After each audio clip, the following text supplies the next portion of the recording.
Good morning, friends. Welcome to the Immanuel 10 at 10. It's a beautiful day outside. Nice, cool weather after all the rain that we got. So grateful for some of that. We certainly can use a lot more. A lot of other places have gotten drenched, and we've gotten not much more than a sprinkle a lot of times. Uh, Today, my Sarah and Travis and I are going to be picking up Cassidy after her week at Riverside Bible Camp. And Travis gets to go next week. He's so excited about that. I'm sure Cassidy had a wonderful time. We did see some pictures of her on Riverside stream, so that was really fun to see. All smiles. They did have a bit of a scary moment on Wednesday when that storm system came through. I was actually down in Ames and on a visit, and I got the my phone started going off. Sarah started calling me, and said get home as quick as you can. It was still blue sky in Ames, but as I drove north on 69, I was driving right into these dark clouds, all these tornado warnings and everything. But it had passed by the time I got home. People were out standing looking at the sky, and our next door neighbor said, "Yeah, I see a little rotation in the clouds up over there," but it had missed us. Um, all the kids at Riverside were safe in the storm shelter before it even started to rain. So that was great to hear. Unfortunately, the high winds that they got carried away the canvas of their tent where they were having where they've been having outdoor worship the past several weeks. So they've got to redo some things there. The rain ruined some TVs and their computer, but they've got some replacements coming. But praise God, no one was hurt, even in the actual tornadoes that touched down in Ellsworth and Lake City and other places. Uh, really grateful that God protected us from that storm. Well, this week in our 1 year chronological Bible readings, we finished the Psalms and spent some more time in the prophet Isaiah. And since we talked about the first part of Isaiah a couple of weeks ago, I'm going to give you a look ahead at the prophet Micah, which we'll read in a few days.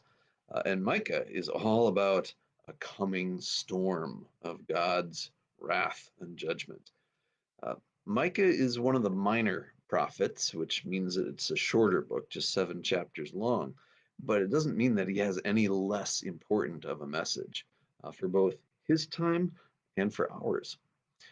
Micah was around the same time as the prophets Isaiah and Hosea, when the kings Jotham and Ahaz and Hezekiah were kings in Israel, the northern kingdom.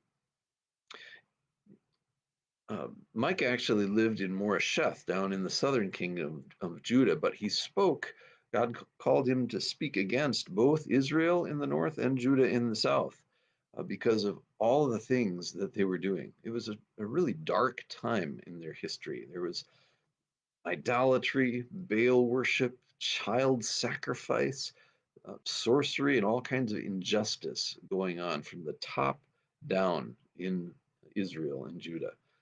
And Israel was about to be punished by the Assyrians who were going to invade from the north. And that happened in 722 BC.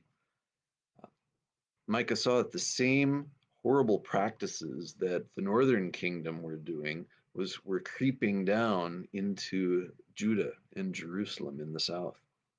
There was this increasing gap between the rich and the poor. And the poor were desperately oppressed, and they got absolutely no help from the courts because the courts were full of corrupt judges who took bribes. They didn't uphold justice. There was flourishing religious life. People were sacrificing all the time and doing all this stuff, religiously, but there was no depth or truth to it. They were not only worshiping God, they were also worshiping all of the gods of their neighbors, and they were just giving lip service to Yahweh.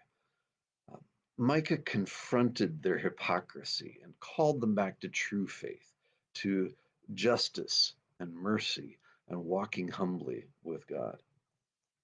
Uh, Micah begins this way by saying, "Hear, O peoples, all of you. Listen, O earth, and all who are in it, that the sovereign Lord may witness against you, Lord, from his holy temple.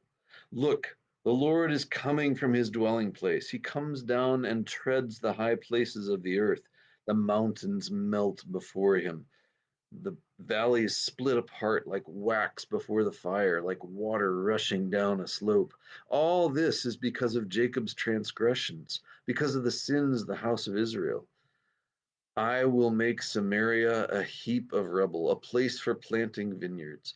I will pour her stones into the valley and lay bare her foundations. All her idols will be broken to pieces. All her temple gifts will be burned with fire. I will destroy all her images. I will weep and wail. I will go about barefoot and naked. I will howl like a jackal and moan like an owl, for her wound is incurable. It has come to Judah. It has reached the very gate of my people, even to Jerusalem itself. He said that disaster was coming because of the injustice of Israel's leaders and prophets who were taking bribes and unjustly taking the land of others, just like the evil king Ahab and his wife Jezebel had done. And so he promised that their cities would lie in ruins. Micah loved to use puns. You can see that all in chapter 1, verses 10 through 15, where he uses place names that have meaning and then kind of spins it on their head to say, your name is this, but this is the punishment that is coming your way because what you have done. He said, I am filled with strength, with the Spirit of God, and with justice and power to declare how Israel has rebelled. So there's this theme of judgment all the way through Micah, that God must confront and judge the evil among his people. But just as strong a theme of judgment as there's also the theme of hope, that God's covenant love and promise are more powerful than human evil. All the way through, um, Micah speaks of the promise of restoration, that there would be a new Jerusalem and that there would be peace on earth that will come. This is a famous passage from the beginning of chapter 4. In the last days, the mountain of the Lord's temple will be established as chief among the mountains. It will be raised above the hills, and peoples will stream to it. Many nations will come and say, Come, let us go to the mountain of the Lord, to the house of the God of Jacob. He will teach us his ways, so that we may walk in his paths. The law will go out from Zion, the word of the Lord from Jerusalem.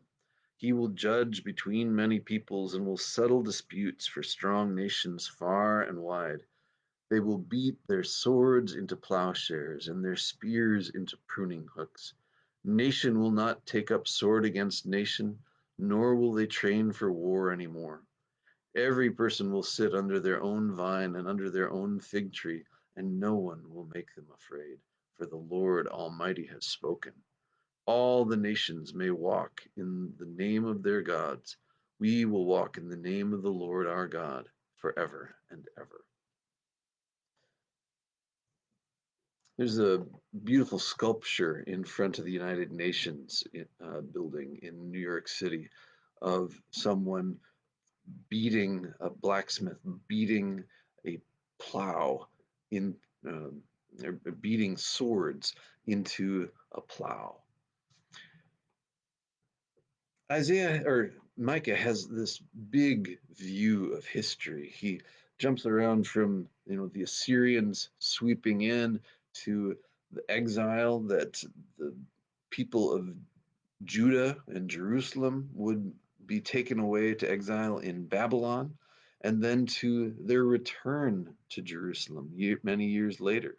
And then he promises that a ruler will come from Bethlehem, just as David did, who will restore them. This is the Messiah, the promise of this Messiah king who will come to make all things right. He says, "Marshal your troops, O city of troops, for a siege is laid against us. They will strike Israel's ruler on the cheek with a rod. But you, Bethlehem Ephrathah, though you are small among the clans of Judah, out of you will come for me one who will be ruler for Israel, whose origins are from old, from ancient times. Therefore Israel will be abandoned until the time when she who is in labor gives birth, and the rest of his brothers return to join the Israelites. He will stand and shepherd his flock in the strength of the Lord, in the majesty of the name of the Lord his God, and they will live securely, for then his greatness will reach to the ends of the earth, and he will be their peace." There's this promise that there will be a remnant that will come back from the nations, that God's kingdom will confront evil and bless the nations, just as God promised to Abraham, that out of his descendants would come one who, that through him and his family, all the nations of the world would be blessed. Well, throughout chapters 6 and 7 of Micah, there's more and more warnings against their unjust economic practices. And then there's this little interlude where the prophet talks about what is truly good, what God has shown us is good. He says, "With what shall I come before the Lord and bow down before the exalted God? Shall I come before him with burnt offerings, with calves a year old? Will the Lord be pleased with thousands of rams, with 10,000 rivers of oil? Shall I offer my firstborn for my transgression, the fruit of my body for the sin of my soul? He has shown you, O humanity, what is good. And what does the Lord require of you? To act justly, and to love mercy, and to walk humbly with your God." In chapter 7, Israel's misery is shown, that because they have not loved mercy and walked humbly with God and upheld justice, they're personified as a suffering, defeated individual. Um, but they have two reasons for hope: God's character, that he is forgiving and faithful, and God's promise that he will stay true to his covenant love. It says at the very end of chapter 7 that God delights in covenant love, so he will again show compassion. He will trample our evil. He will toss our sins into the depths of the sea. So Micah has a strong message of accusation and warning, and also an equally strong message of hope and restoration. He talks about God's compassion, his undeserved grace toward us, and his unstoppable purposes to restore and make things right. And ultimately, Micah points to the Messiah, Jesus, who is setting all things right. Micah speaks to our day too, that we fall into the same traps when we only give lip service to God, when we neglect the poor and the downtrodden, when we do things unjustly and don't lift up those who are oppressed. God will not tolerate injustice, and he will act on the behalf of those who are downtrodden. God has great purposes through Jesus to restore all things, to make all things new. In the description of the video,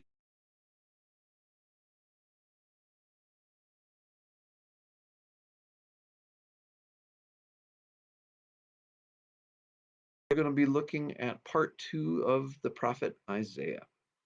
And then Worship this week is at 9:30, and then on July 25th, we'll be doing outdoor worship with if the weather permits, on our new patio with Kenny Freddy and Dick Myers providing music. So we hope that to see you in worship this weekend and next.